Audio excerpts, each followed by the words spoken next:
Class 7th Hindi कविता एक तिनका। इसे अयोध्या सिंह उपाध्याय हरिऔध जी ने लिखा है।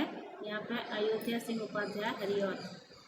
अब इसमें क्या कहने का प्रयास किया है, इसमें ये समझाने का प्रयास किया है कवि ने कि कोई कितना भी इंसान चाहे जितना भी बड़ा क्यों ना हो जाए, गर्व से जब भी कोई इंसान बहुत ज़्यादा बड़ा या रईस पैसे वाला हो जाता है या उसके पास ऐसी कोई चीज़ हो जिससे वो बहुत घमंड करता है, उसे छोटी से छोटी चीज़ से बहुत डरना चाहिए और बहुत ही छोटी से छोटी चीज़ जो है कभी भी हरा सकती है। कहने को चाहे जितना भी बड़ा हो लेकिन उसको छोटी से छोटी चीज़ भी यहाँ पर डरा सकती है। और वही एक छोटी से छोटी चीज़ एक तिनका के माध्यम से समझाया है। देखो सुनो इसको ध्यान से। मैं घमंडों में भरा ऐठा हुआ, एक दिन जब था मुंडेरे पर खड़ा, अचानक दूर से उड़ता हुआ, एक तिनका आँख में मेरी पड़ा। एक दिन लेखक कहते हैं कि जब मैं किसी घमंडी भरे आदमी के बारे में कह रहे हैं, ध्यान से सुने, कि ये कोई एक आदमी है जो पहले बहुत घमंडी था, किसी चीज़ पर उसको बड़ा घमंड रहता था और किसी से ठीक से बात नहीं करता था। तो वो एक दिन घमंड में भरा हुआ, बहुत ऐठा हुआ, यहाँ शायद बालकनी में या खिड़की के पास खड़ा होगा, बाहर घूम रहा होगा, मुंडेरे पर खड़ा, समझ गए ना, मुख्य द्वार पर खड़ा हुआ। अचानक दूर से उड़ता, एक और हवा आई अचानक से, और हवा के साथ एक छोटा सा तिनका आँख में जा कर के गिर जाता है। किसके? घमंडी आदमी के। मैं झिझक उठा बेचैन सा। भाई एक छोटा सा तिनका अगर आँख में गिर जाए तो कैसा महसूस होता है? आँख चिपकने लगती है और उसको निकालने की कोशिश करती है, बहुत परेशानी होती है ना। तो मैं झिझक उठा, अचानक से झिझक उठा, मतलब अचानक से मुझे झटका लगा और फिर मैं उठा, बेचैन होने लगा, कैसे निकालूँ, क्या हो गया, क्या मेरे आँख में गिर गया। लाल होकर आँख भी दुखने लगी, ज़्यादा रगड़ने से आँख दुखने लग गई। मूठ देने लोग कपड़े की लगे। मूठ देने मतलब एक कपड़े की छोटी सी जो है गांठ जैसी बनाते हैं और उस पर फूंक मार के गरम करके आँख पे लगाते हैं, उसे कहते हैं मूठ देने लोग।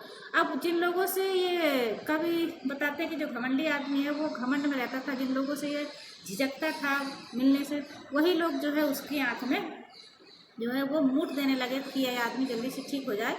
ऐंठ बेचारी दबे पाँव भगी। अब इस आदमी ने देखा कि लोग मेरी मदद करने के लिए आ रहे हैं, तो ऐसे में क्या जो घमंड था और जो ऐंठन थी वो इस आदमी की भाग खड़ी हुई। अब जब किसी ढब से निकल तिनका गया, किसी ढब से मतलब अब इतना प्रयास करने के बाद जब तिनका निकल गया आँख से, तब समझ ने यो मुझे ताने दे। तब उसको समझ में आया कि ऐंठता तू किस लिए इतना रहा, क्यों तू इतना घमंड करता है, ऐंठता है, किसी से ठीक से बात नहीं करता, किसी के साथ मिलता जुलता नहीं। एक तिनका है बहुत तेरे लिए। एक ही तिनका, छोटा सा तिनका ही एक इंसान को हराने के लिए बहुत होता है। यह बात अयोध्या सिंह उपाध्याय हरिऔध ने इस कविता के माध्यम से समझाया है। तो ये हुआ अर्थ। अब से ध्यान से पढ़ें। एक बार मैं फिर कविता को पढ़े तो वीडियो को कृपया पूरा ध्यान से सुना करें, तभी समझ में आएगा। मैं घमंडों में भरा ऐठा हुआ, एक दिन जब था मुंडेरे पर खड़ा, अचानक दूर से उड़ता हुआ, एक तिनका आँख में मेरी पड़ा। मैं झिझक उठा हुआ बेचैन सा, लाल होकर आँख भी दुखने लगी। मूठ देने लोग कपड़े की लगे, ऐंठ बेचारी दबे पाँव भगी। जब किसी ढब से निकल तिनका गया, तब समझ ने यूँ मुझे ताने दिए। ऐंठता तू किस लिए इतना रहा, एक तिनका है बहुत तेरे लिए। हाथी और चींटी वाली भी कहानी सुनी होगी आप लोगों ने, वो भी इसी कविता की भांति जो है एक उदाहरण ही है वो एक तरह से। नीचे दी गई कविता की पंक्तियों को सामान्य वाक्यों में बदलिए। अब ये प्रश्न उत्तर आप स्वयं करें, करने का प्रयास करें। यदि किसी को दिक्कत हो रही हो तो कृपया कमेंट्स करें, तो हम इसको सॉल्व करवा देंगे, इसके लिए वीडियो बना देंगे। वीडियो देखने के लिए आप सभी का बहुत बहुत धन्यवाद। ग्रामर जरूर पढ़ा करें, इसकी भाषा की बात, इससे ग्रामर मजबूत होती है। ये लिखा हुआ है जो